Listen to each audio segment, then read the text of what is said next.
pinaka lumang bahay na matatagpuan dito sa Pilipinas. Dito lamang yan sa Cebu City, yung roof, mga kaitsibero. Yan yung tinatawag na tisa.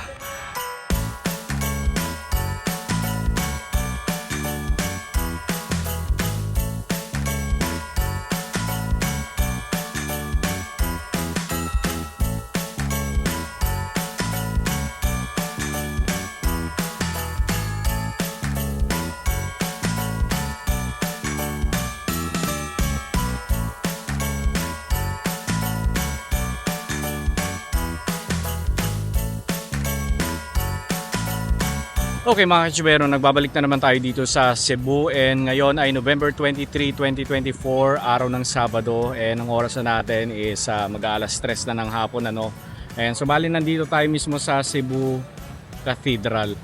Okay, so meron yatang may ikinakasal dito sa simbahan, pero syempre masaya ako na muling bumalik dito sa Cebu Cathedral. Ayan,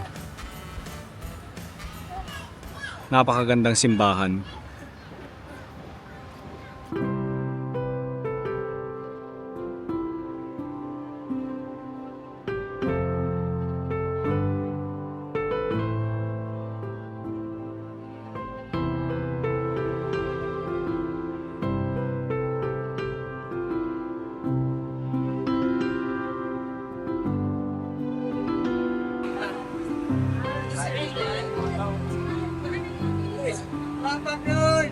It is not free. It does not see its own interest. It is not with that one.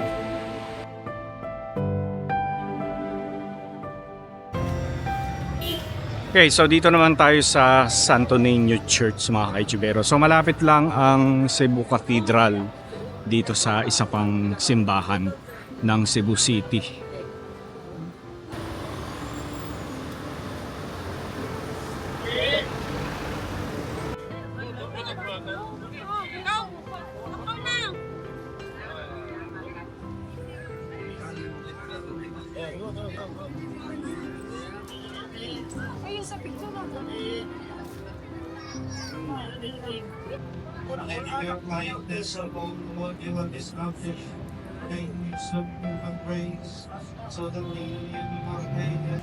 Pangalan sa mga anak na din Espiritu Santo.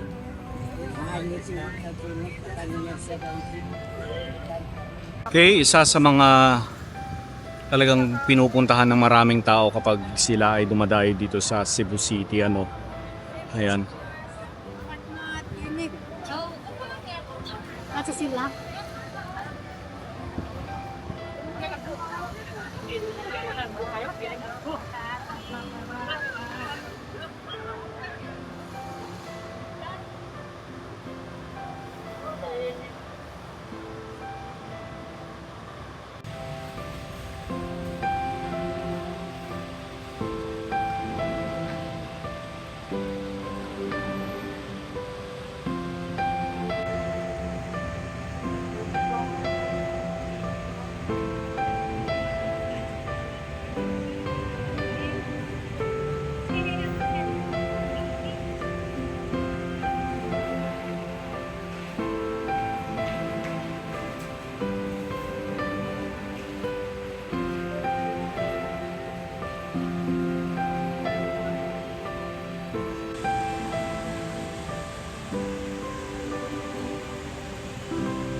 Hindi, baybayin natin itong Burgos Street. Diretsuhin natin. Ito museum.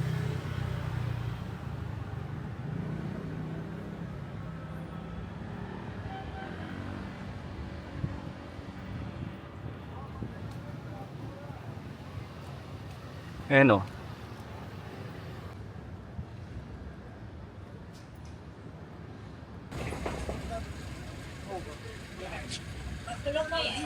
Ilan, ginapot kayo? We're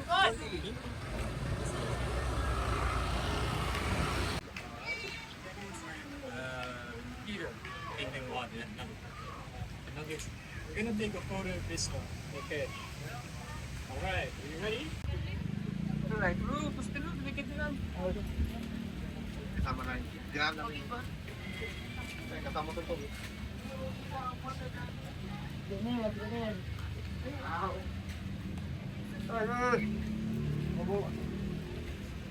House.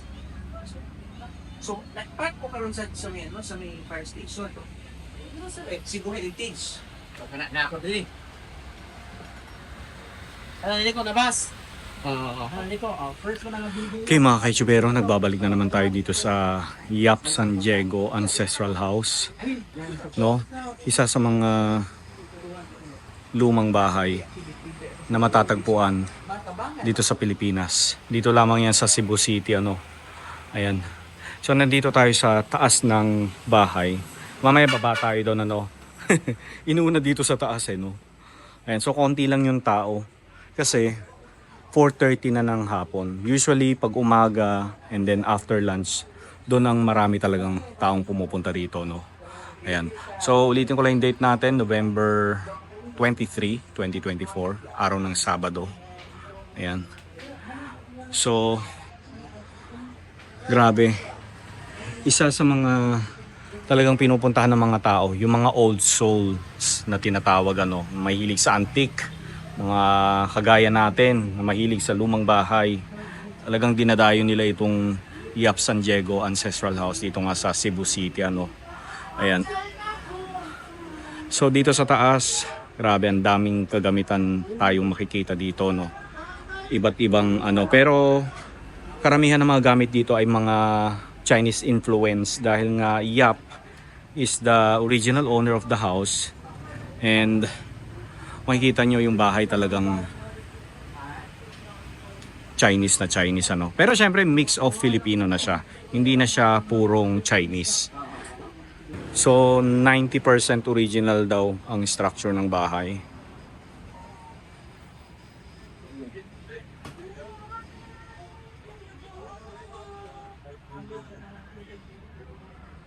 Nakikita nyo, tayo lang yung nandito sa taas. Walang tao. 'Di ba? Grabe. So yung ceiling, yung roof mga kaitsubero, yan yung tinatawag na tisa. Pero may mga parts na napalitan na. Pero karamihan ay original pa. Ito yung sinasabi ko, mga Chinese influence na mga upuan. Diba?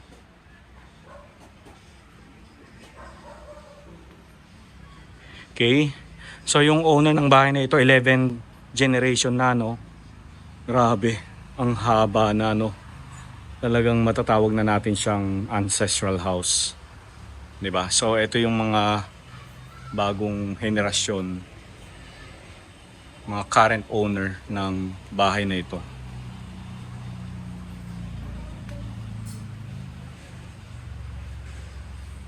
Okay, so sino sa inyong nakamiss ng bunot? Ito yung mga ginagawa natin, no? Tapos papatugtog lang tayo ng mga disco music para syempre parang sumasayaw ka na rin at the same time. Naglilinis ka, nagbubunot, ano?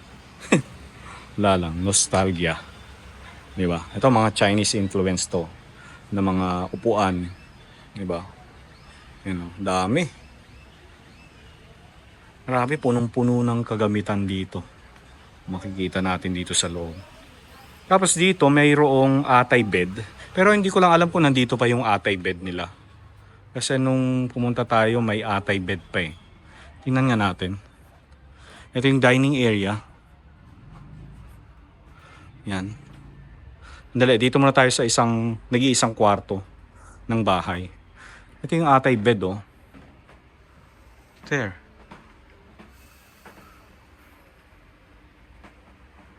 Okay, comment nga kayo mga kaitsubero kung ito ba yung atay bed o repro na atay bed, no?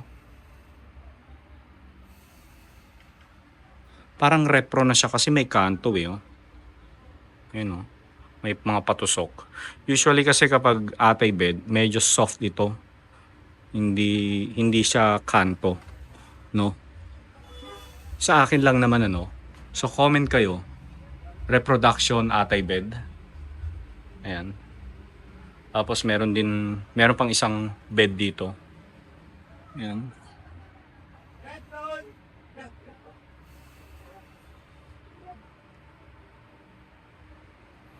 Dami. Oh?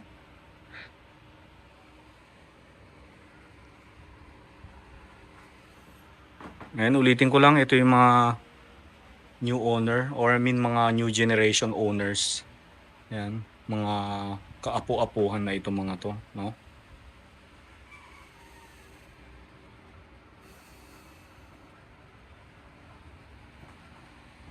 Ito, butaka. Tapos ito, ang galing oh. Punong-puno na siya ng kagamitan dito sa loob, no? Ang dami-dami.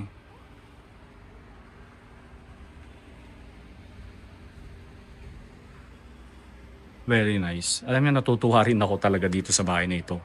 Kaya lagi ko siyang binabalik-balikan at ipinapakita ko rin sa inyo parate every time na nandito tayo sa Cebu. Ano? Ayan.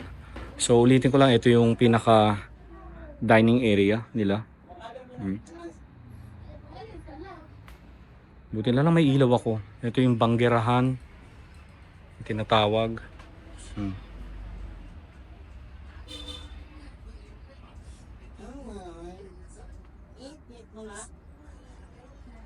Ito mga prensa, lancha.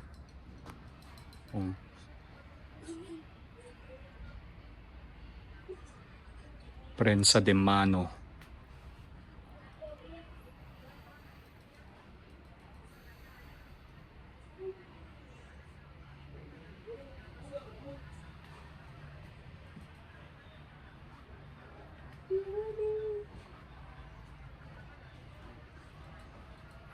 Ang may huwagang hagdan, mga kaitsubero. Ayan. Buhay na buhay pa din. Nakakatuwa.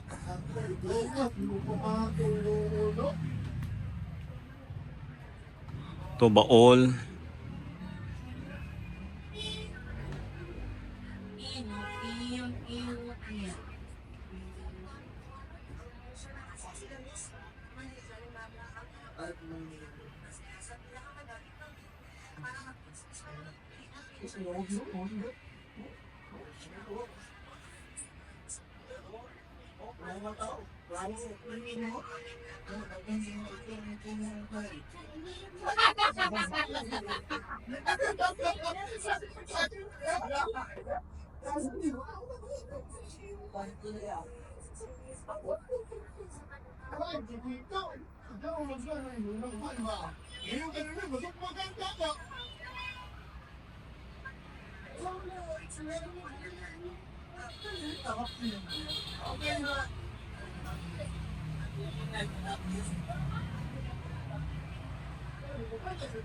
Okay, balik ulit tayo dito sa sala o sala mayor na tinatawag.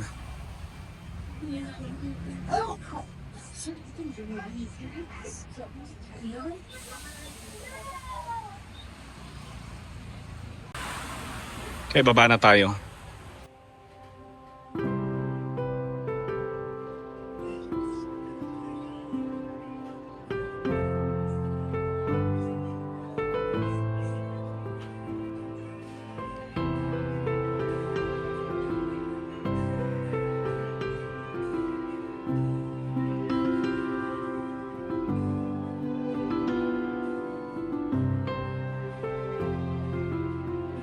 Welcome to Yop San Diego Ancestral House. Ito pala na bahay po, sir. Tinayo to 1675 po. 1675. So ito daw yung oldest sa Pilipinas. Isa sa pinakamatandang bahay po. Hindi lang po dito sa Cebu, kundi sa buong Pilipinas. Or possibly outside China po, sir. Kasi Chinese po.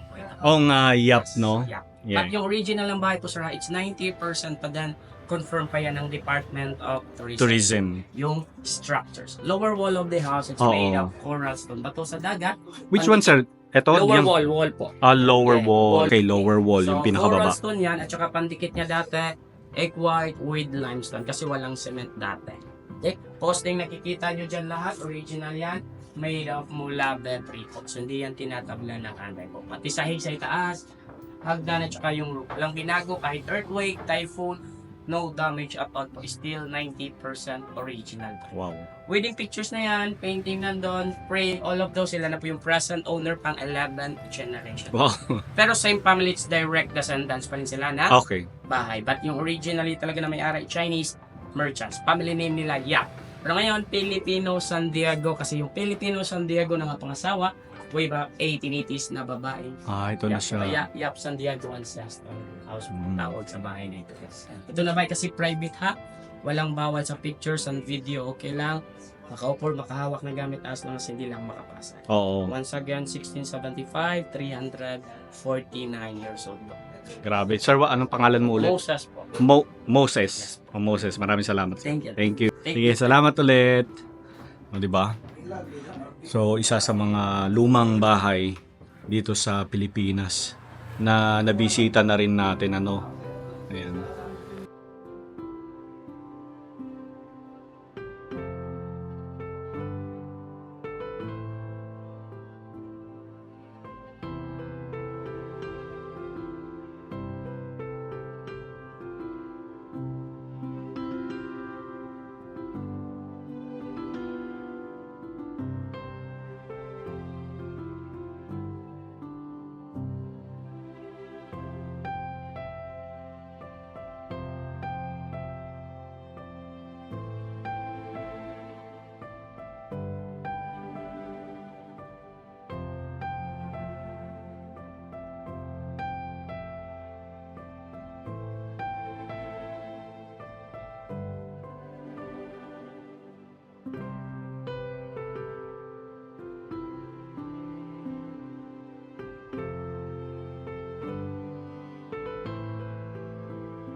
Bago to ah.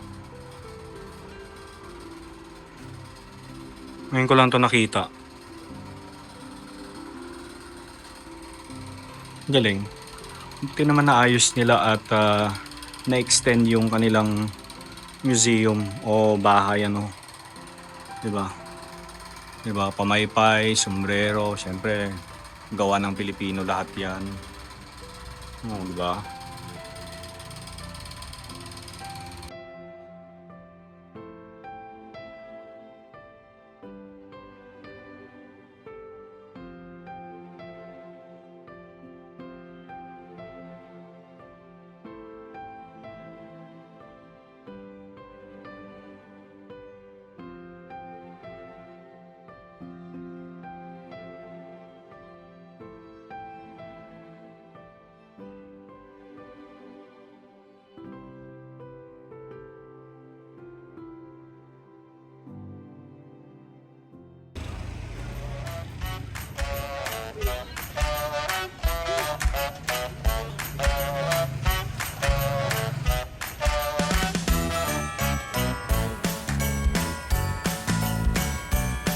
Altar ng church. Dating altar ng church. Catholic na altar. Oo.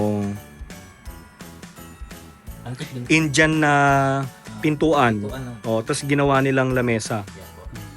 Wow.